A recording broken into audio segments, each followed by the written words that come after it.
Informativo Forever FM. 8 de la mañana, 7 minutos. Vamos a conversar con el doctor Vladimiro Álvarez sobre esta situación. Yo no quiero plantearle, doctor, ninguno de los aspectos que hoy día vivimos con el tema de las marchas, en fin, todo. ¿Cómo ve la situación del Ecuador cuando intentamos los ecuatorianos materializar la Constitución de Montecristi?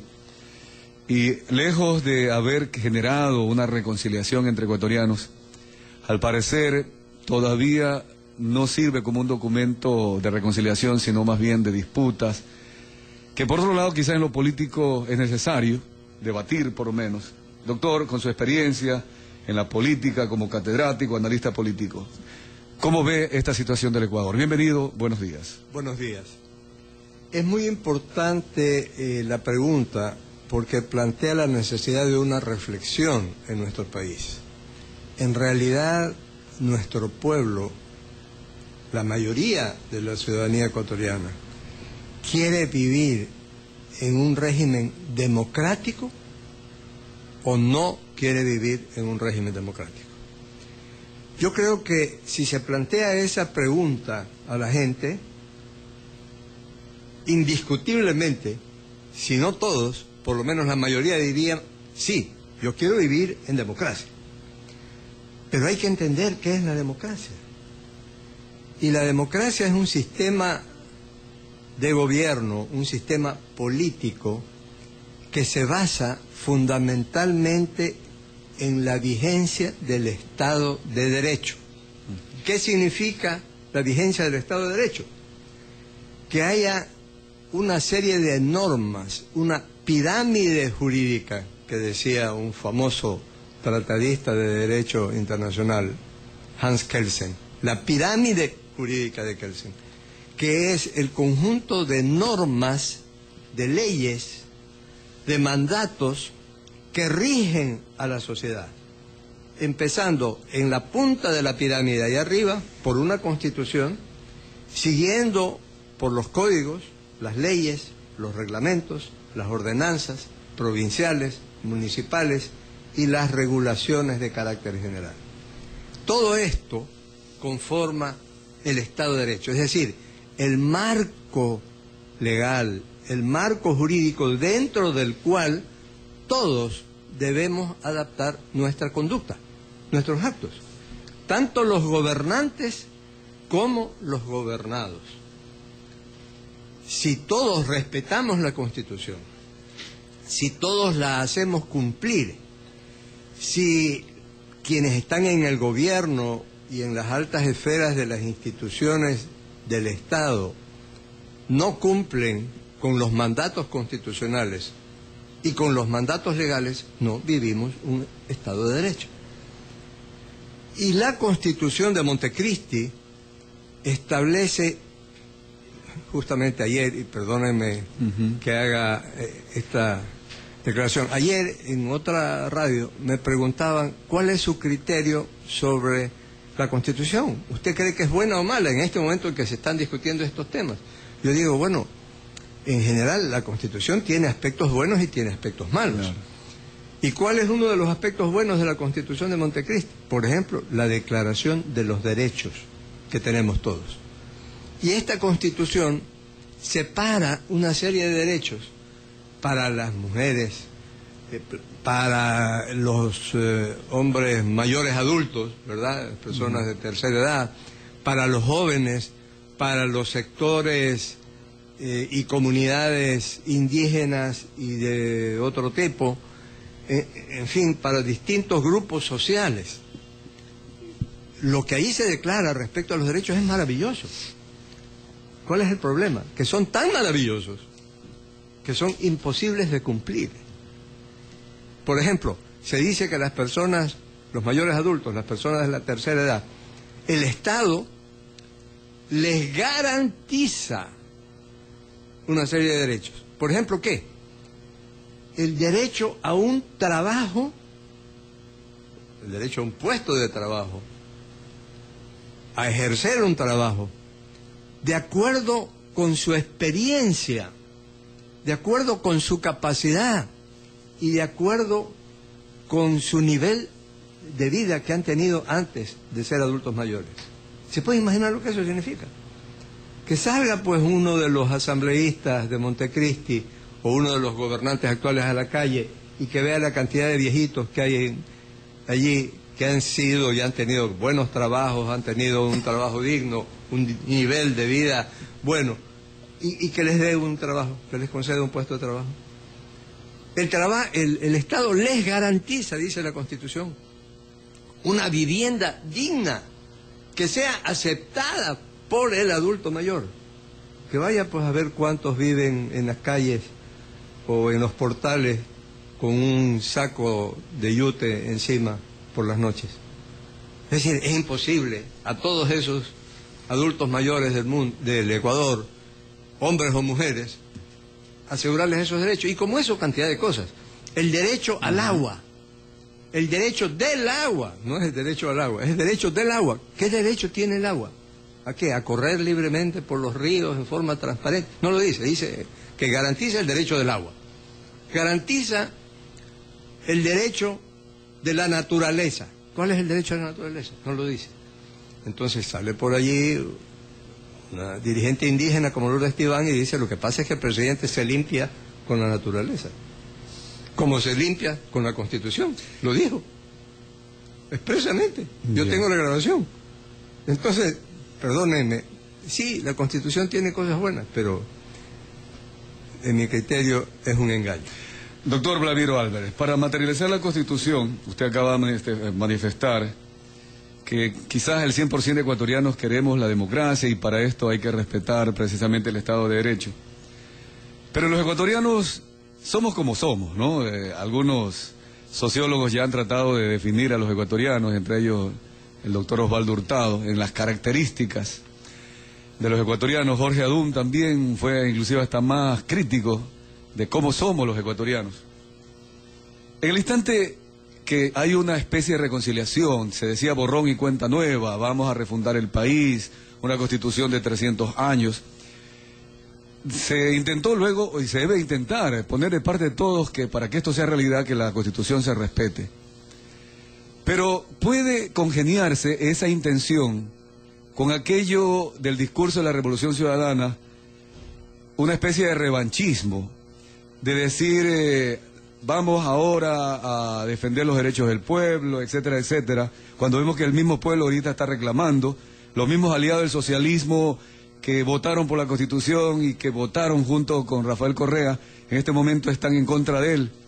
¿Qué ha pasado allí que ni siquiera ellos han podido reconciliarse y aplicar la Constitución? ¿Será por esa idiosincrasia ecuatoriana? ¿Hasta cuándo tendremos que seguir poniendo esto como pretexto, doctor? No, entre otras cosas, desde mi punto de vista, es porque se sembraron, y es la costumbre política lamentablemente en nuestro país y en todos los países del mundo, se sembraron esperanzas sobredimensionadas. Ya. Se ofreció mucho más de lo que se podía cumplir y de lo que se quería cumplir. Por ejemplo, en la Constitución se establece que el Estado ecuatoriano se divide ya no en 3 funciones, como ha sido desde el nacimiento de la República en nuestro país: la función ejecutiva, legislativa y judicial, es decir, el gobierno, el presidente con sus ministros, el Congreso o la Asamblea y la Corte, y tribunales y jueces. No, se agregó 2 funciones más: la función electoral y la función de participación y control social, ¿verdad? Y se dice en la Constitución que cada una de estas funciones, de estas entidades, de estas instituciones del Estado, serán independientes la una de la otra y se le asigna una serie de responsabilidades. ¿Y en la práctica ha ocurrido eso? En la práctica hay una concentración absoluta de poder en el presidente de la República. Y él dice: estos asambleístas fueron elegidos gracias a mí, si no, nunca hubieran llegado a asambleístas. Los votos que ellos tienen es por mí, entonces tienen que obedecerme, y los hace obedecer. Quiero meter la mano en la justicia, y mete la mano en la justicia. El tribunal electoral se hace lo que él dice. En el de participación ciudadana se elige o se designa a los funcionarios de Contraloría, de Procuraduría, de Superintendencias, todos los funcionarios que establece que el Consejo de Participación Ciudadana y Control Social debe elegir, a los que el presidente o el gobierno califica en definitiva como buenos. Para todo. Entonces no hay la independencia entre las funciones del Estado. Y por lo tanto los ciudadanos ecuatorianos se sienten en un momento determinado ya decepcionados porque no se cumplió con las promesas. A tal punto que lo que usted dice es verdad. La mayoría de quienes ahora marchan, hoy, 22 de marzo, marchan en Quito, hacia Quito, han sido aliados del gobierno. Y ahora son arrepentidos, porque se dan cuenta que el gobierno los engañó. Y no solo que los engañó, sino que luego los empezó a despreciar. Es decir, se refería a ellos con desprecio. Que les vaya bonito. Ahora, esto parecería que es el destino del Ecuador, por lo menos hasta el momento, porque la historia se repite desde que somos república de 1830 en adelante. El grupo que gobierna en contra de los que no gobiernan, los que no gobiernan en contra del que gobierna. Permanentemente este conflicto. Los que queremos que realmente Ecuador salga adelante, y ojalá fuéramos todos, ¿no? Seguramente el grupo de gobierno quiere que Ecuador se desarrolle, el grupo que está en contra del gobierno también quiere, pero resulta que no nos ponemos de acuerdo, ni siquiera en las agendas mínimas. ¿Qué hacer para que hoy día, por ejemplo, hemos felicitado a Augusto Barrera, al mismo presidente de la República, a Betty Tola, que ya han aceptado dialogar? El mismo arquitecto Fernando Cordero ya los va a recibir el día de hoy a los líderes, aunque les aclara que sean los que no son golpistas, ¿no? No sé cómo los van a identificar. Pero el tema está en que hay que esperar a que el otro reaccione para recién poderse sentar a dialogar. Cuando compartimos un mismo destino, doctor. Yo creo que es tremendamente importante que todos, quienes están en el gobierno y quienes han estado en el gobierno y ahora están arrepentidos, y quienes de alguna manera discrepan con el gobierno, que yo no diría que quien discrepa está contra el gobierno. No puede discrepar y desearle al gobierno buena suerte y seguir en su gestión, pero uno sugiere cosas, critica decisiones, actitudes o acciones, hechos que considera que son inconvenientes para el país, pero eso no significa que uno esté contra el gobierno. Y me da la impresión que es lo que está ocurriendo con la marcha indígena ahora. Ellos dicen, nosotros no queremos tumbar al gobierno, nosotros no queremos desestabilizar al régimen, nosotros queremos que el gobierno retome los objetivos iniciales sobre la base de los cuales nosotros los apoyábamos. Eso es lo que les he oído decir a los indígenas. Entonces, en eso es tremendamente importante, y perdónenme que lo recuerde, ante estos mismos respetables radioescuchas, por estos mismos micrófonos de Forever Music Radio Forever Music, lo he dicho en varias oportunidades, el Ecuador lo que necesita es una agenda común, un plan nacional de desarrollo que sea resultado no de la imposición de unos burócratas o tecnócratas especiados en socializar y utilizan a veces iluminados, sí. Sí. No, sino una serie de objetivos comunes en que la mayoría de los actores sociales y actores políticos, aunque sean opositores al gobierno, manifiesten qué creen que son las prioridades que debemos todos perseguir. Por ejemplo, a mí no me cabe la menor duda que los 14 millones de ecuatorianos, como ha dicho alguna ministra, los 14 millones de ecuatorianos estamos convencidos de que debemos hacer algo, y el gobierno tiene que hacer algo, el Estado tiene que hacer algo por la seguridad individual de los ecuatorianos, es decir, para combatir la delincuencia. Claro. Eso es un mal de todos, es un mal de que todos. Lo sufrimos todos. Claro. Y solucionarlo debería ser un objetivo de todos. Primer objetivo. Segundo objetivo, no necesariamente en ese orden. Yo creo que todos los ecuatorianos estaremos de acuerdo en que hay que generar las condiciones para que hayan más puestos de trabajo para la mayor cantidad de ecuatorianos, según sus capacidades, según sus conocimientos, según sus experiencias, según las habilidades que uno u otro tenga. Entonces, puestos de trabajo. Tercer objetivo, educación. Cuarto objetivo, vivienda, ¿verdad? Quinto objetivo, seguridad extraterritorial, es decir, fronteras. Combate a las organizaciones delictivas internacionales, al narcotráfico, a fuerzas irregulares, terroristas o lo que sea. Es decir, por decir unas. Y luego, en cada objetivo decir, bueno, y ahora, eso es lo que queremos. Combatir el desempleo, combatir la inseguridad, mejorar la educación, lograr vivienda digna para la mayor parte de los ecuatorianos, en fin. Ahora viene la segunda parte, ¿cómo lo hacemos? Y así se va diseñando un plan de gobierno, o mejor, más que de gobierno, un plan de Estado, ¿verdad?, con objetivos comunes. Y todos nos comprometemos a hacer un gran esfuerzo para apoyar al gobierno a conseguirlo. Y cada uno, desde nuestro trabajo, hacer algo por cada uno de estos objetivos y el cómo hacerlo. ¿Sí me explico? Con metas, pero esto requiere diálogo. Y no diálogo con unos sí, con otros no. No solamente diálogo con los blancos y no con los negros. Y no con los coloraditos, con los rubios, con los pelados o con los pelucones. No, con todos. Con todos. Con todos. Pero eso requiere, mis queridos amigos, una enorme fuerza interna. Una fortaleza de alma. Una humildad. Pero también es cosa de formación. Pero formación para el diálogo, formación para el consenso, para respetar, para el respeto a la diversidad. Y los criterios contrarios, los disensos, que son muy importantes, porque muchas veces lo que uno cree, otro puede disentir, pero tiene sus razones para disentir y tiene nuevos planteamientos. Entonces hay que escucharlo, y escucharlo con respeto, no insultarlo porque piense distinto. Sí, estaba leyendo a Kofi Annan hoy día y tomé ese discurso que pronunció en el 2001 cuando había el problema del conflicto de Israel con Palestina y los Balcanes también, entre ellos tribus que rehacían venganzas de 500 años atrás, cosas de esas. Él dice, el diálogo se fundamenta precisamente en la diversidad, pero por otra parte el diálogo mantiene la diversidad justamente porque nunca vamos a ser todos iguales. Claro. Entonces, ni siquiera en lo físico, peor en lo intelectual. El diálogo debe mantener la diversidad, doctor, y resulta que aquí rechazamos dialogar. Vean, mi querido amigo, yo les quiero... Dicen que cuando uno se va volviendo viejo se vuelve anecdótico. No, doctor, en la parte intelectual jamás nos envejecemos. Bueno, hace algunos años, cuando habían graves discrepancias entre Ecuador y Perú,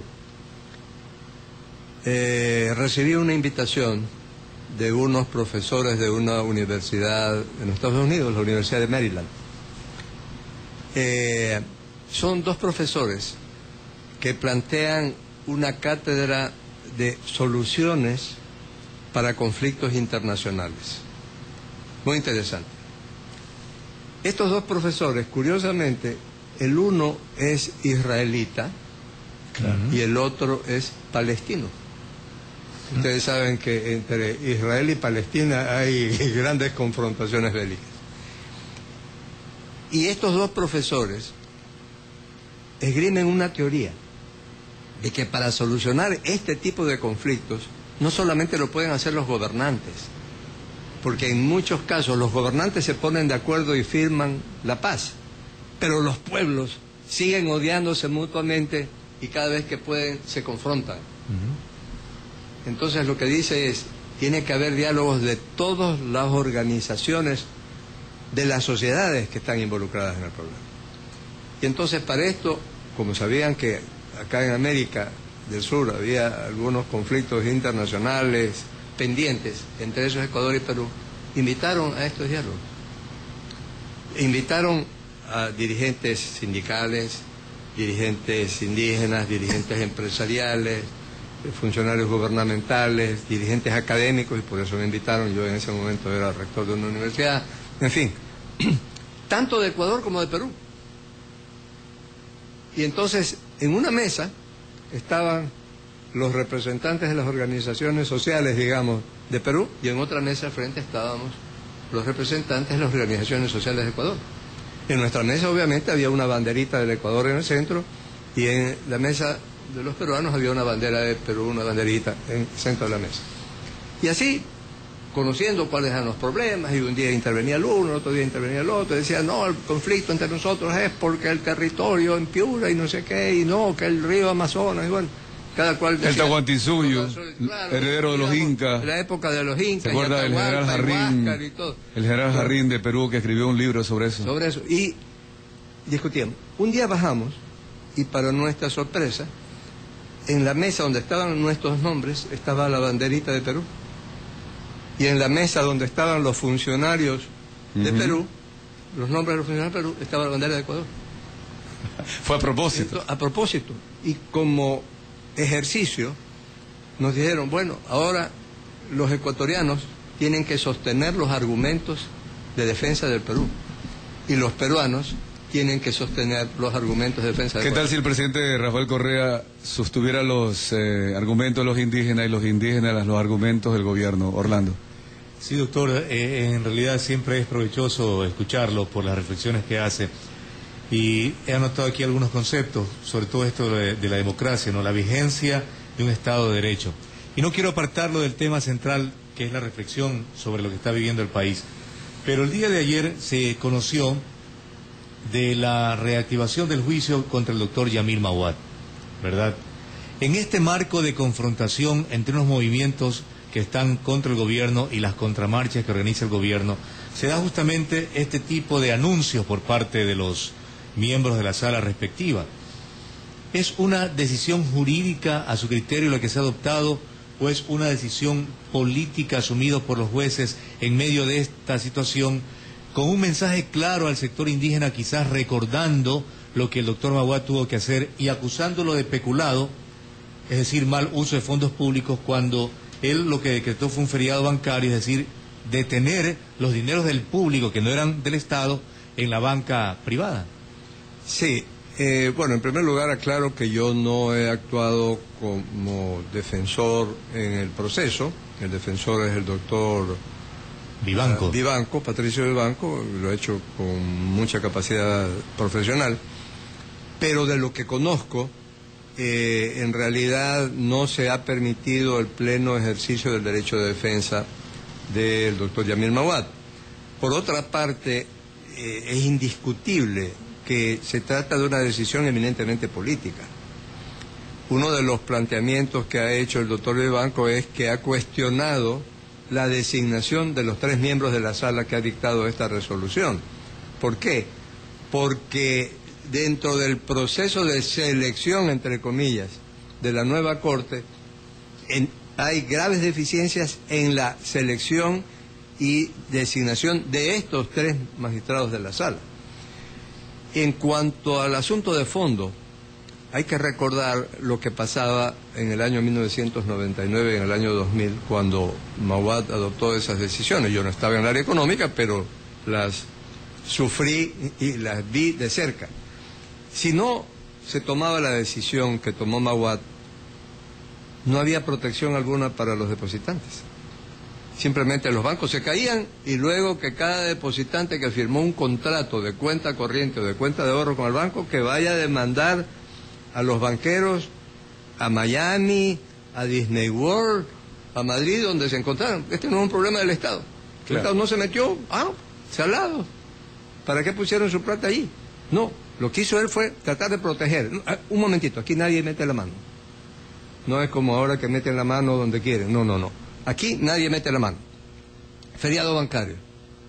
Y luego se garantiza a los depositantes que se les va a devolver su dinero en su momento.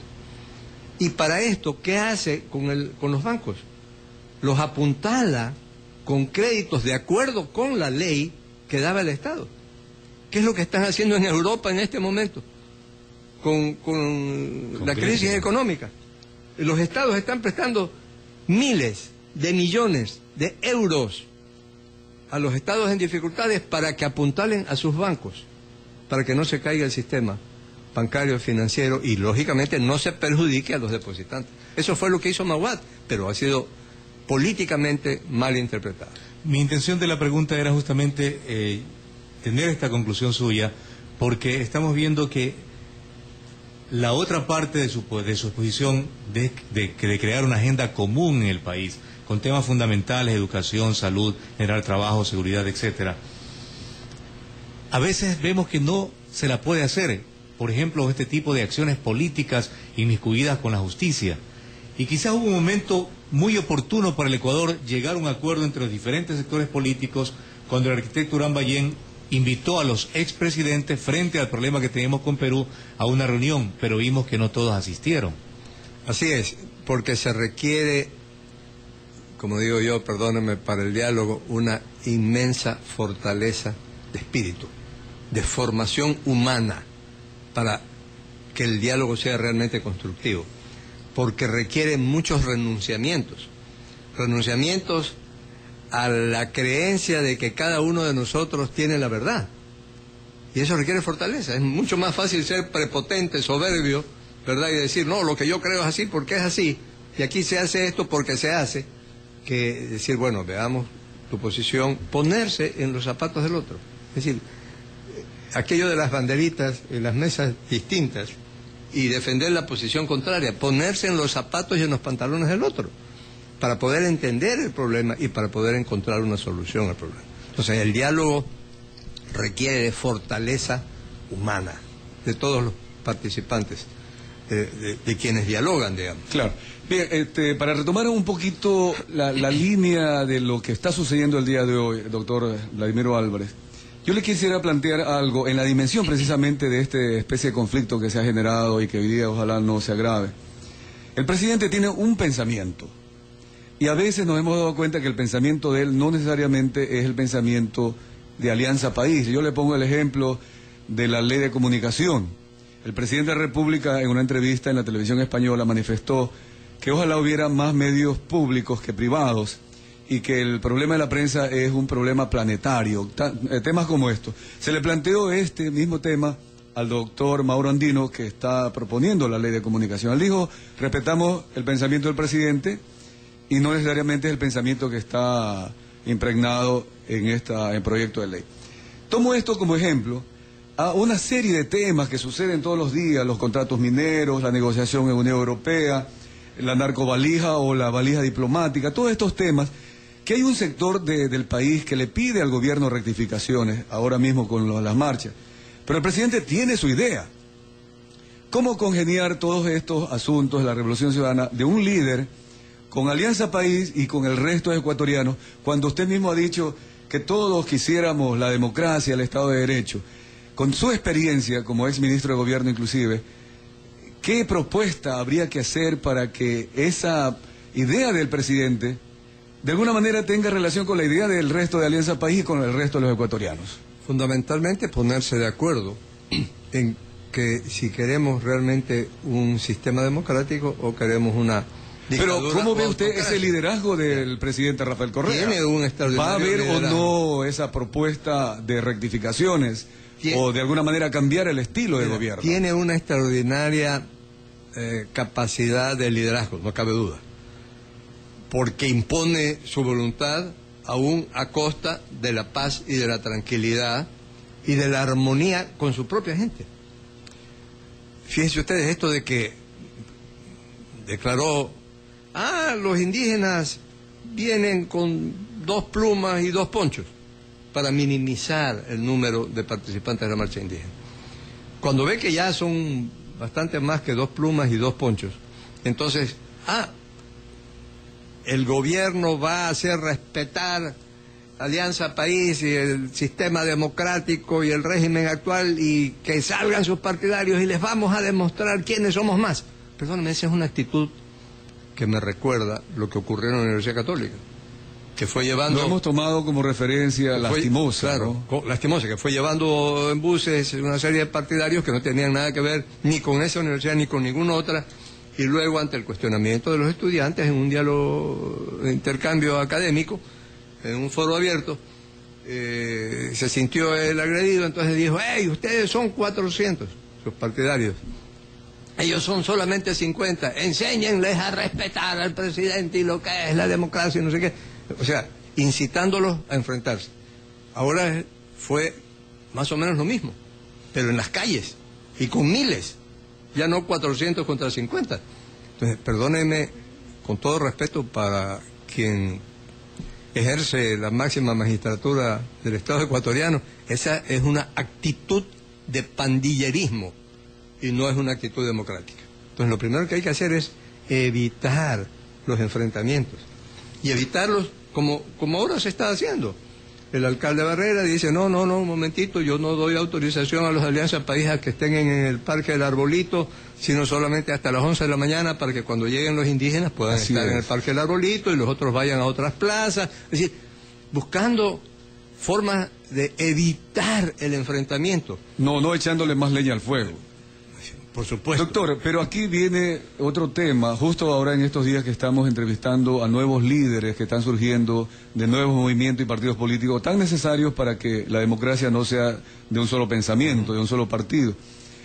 Pero cuando ellos nos hablan de un diálogo, nos hablan de hablar justamente con razón, etcétera, etcétera, se contrapone a lo que algunos politólogos piensan de que al Ecuador le gusta la confrontación, que le gusta el insulto, que le gusta el rock and roll en los escenarios y darle correa, inclusive hasta la publicidad del gobierno. ¿Esto es una realidad? ¿Hay cómo vencerlo, doctor? Bueno, es cuestión de educación y de formación, no cabe duda. Y la educación tiene que empezar por el buen ejemplo desde arriba. Es verdad que a muchos les gusta el show político, es decir, el enfrentamiento. No creen que es político el que esté hablando, por decir algo, Nebot, racionalmente con Correa. No, dicen eso. Como no que, está bien, como que eso ya. aburre, doctor. Claro, ahí solo para que queden claros. Un Abdalá Bucaram llegó a la presidencia bailando rock and roll con los iracundos. El presidente Lucio Gutiérrez embarcándose o subiéndose a los caballos, etcétera. ¿No? Y esto como que se va repitiendo y hoy día el tema de los dos ponchos y de las dos plumas como que agrada a cierto sector. Yo pienso que hay que utilizar un lenguaje integrador. La gente respeta y admira. Sí respeta a la gente. La gente sí respeta y admira a quien se maneja con equilibrio mental. Entonces no es cierto esto de que a la gente le gusta el pan y el circo, el show. Pero puede haber un pan y circo respetuoso, integrador, que no necesariamente sea de confrontador. ¿Me explico? En resumen, yo diría, hay que fortalecer la democracia mediante un diálogo sincero para lograr objetivos comunes a mediano y largo plazo. ¿Cómo concluir esta conversación, doctor Vladimiro Álvarez? Quienes nos están escuchando están un poquito, si se quiere, hasta confundidos, ¿no? Porque entre una parte dice que tienen toda la razón el gobierno y los indígenas dicen que tienen toda la razón. Entonces, lo peor que puede darse en el país es esta especie de confusión, ¿no? De comenzar a ver en la oscuridad fantasmas o entrever fantasmas y a la larga los fantasmas realmente no existen y estamos caminando sobre el mismo terreno. ¿Qué más los medios de comunicación, este informativo, usted mismo como ciudadano? No sé si Orlando tiene algo más que agregar, pero en la parte esta de buscar una salida y ojalá un día ponernos de acuerdo realmente. Muchas veces hemos pedido el diálogo y seguimos, y a veces los que pedimos diálogo salimos mal parados, porque algunos nos dicen, eres anticorreísta, o nos dicen, eres a favor del gobierno, en fin, y estamos ahí todos confundidos. Bueno, yo insisto en que primero hay que cambiar de actitud, dejar las actitudes de pandillerismo, de enfrentamiento, las frases insultantes, ofensivas, por parte de todos, quienes critiquen o tengan desacuerdo con el gobierno y los miembros del gobierno, e incluso hablar con mayor suavidad, no con dureza. Hay una serie de esquemas visuales y auditivos en la gente que a unos les gusta y a otros no, pero hay que ir enseñando con el ejemplo. Segundo, que en el diálogo se aprenda a escuchar, no solamente hablar. Hay personas que no dejan hablar al otro, porque lo interrumpen, porque cuando el otro está hablando ya está empezando a contestarle. No, hay que recibir todo, o sea, ser abiertos, muy receptivos, tratando de entender lo que el otro quiere decir, y no tratando de refutarle inmediatamente lo que está diciendo. Y eso lo vemos en la vida diaria, en las casas, en las familias, en los medios de comunicación, en el trabajo, en todos lados. Inclusive cuando vamos manejando y alguien se atraviesa, ¿no? O nos atravesamos y sin querer, y enseguida la reacción es de violencia, no de un llamado de atención, de respeto a la ley. Claro. Entonces yo creo que esas actitudes son muy importantes para que con el ejemplo aprendamos a escuchar al otro con sinceridad, con deseo de aprender de lo que cada uno quiere decir. Doctor Vladimiro Álvarez, ¿usted cree que una campaña electoral para la que se avecina, ¿verdad?, ahora en el segundo semestre de este año, con líderes que planteen lo que usted está planteando, dialogar, hablar con un discurso suave, dice usted, puede tener efectos electorales, ganar votos en el Ecuador? Yo creo que es muy importante el poder demostrar los contrastes. Alguna vez, cuando yo participaba en política, ya no participo hace más de 11 años, 12 años, algún consultor internacional me dijo, es importante que ante la gente, ante el elector, queden claros cuáles son las diferencias con el otro. ¿Ya? Con la competencia, ¿me explico? Marcar claramente. Una diferencia es esa. Mientras el uno grita, el otro es calmado. Mientras el uno ofende, el otro es respetuoso. Es decir, que la imagen de identidad sea muy clara. De eso nos dio ejemplo Barack Obama, que él decía, o sea, pudo haber dicho, yo como negro quiero la reivindicación de los negros, ¿no? Él hablaba de todos, e inclusive llegó a decirle los rojos y los azules, es decir, los demócratas y los republicanos. Como quien dice, dejemos ya esas taras, esos revanchismos, y pensemos en los Estados Unidos, el orgullo. Y comenzó a hablar de lo positivo y se reaccionó positivamente allí en Estados Unidos. Alguien que aparezca en Ecuador, doctor, con ese carisma, ¿habrán esas esperanzas en el país?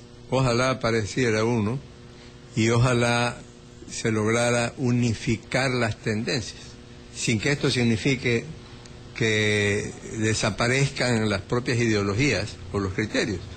Pero eso de que unos son de derecha y otros son de izquierda y no hay puntos intermedios, es un absurdo, porque es polarizar la situación. Pero yo creo que es necesario unificar puntos de vista, objetivos, y marcar claramente las diferencias. Los mismos indígenas hoy día, bueno, en estos días han dicho, los indígenas y los mestizos. Allá los de la derecha, allá los pelucones, es decir, ellos no quieren que ni siquiera los apoyen. El gobierno dice, están infiltrados los pelucones con los indígenas. Entonces, se acusan, se quitan las acusaciones, y es el diálogo de sordos que hoy día tenemos. Claro. Doctor, muchas gracias por haber estado con nosotros. En ese sentido, yo simplemente quiero terminar con decir que efectivamente no permiten que vayan los pelucones, entonces yo sí podría estar en la marcha porque soy pelado. El otro día le cuento que estábamos a punto de sugerirle que usted registre su frase, ¿dónde está la plata?, cuando para declarar el estado de emergencia acá en la costa, el gobierno se demoró porque al parecer sus saldos ya se habían disminuido y no había dónde está la plata. El presidente dijo que los alcaldes se aprovechan de las asignaciones.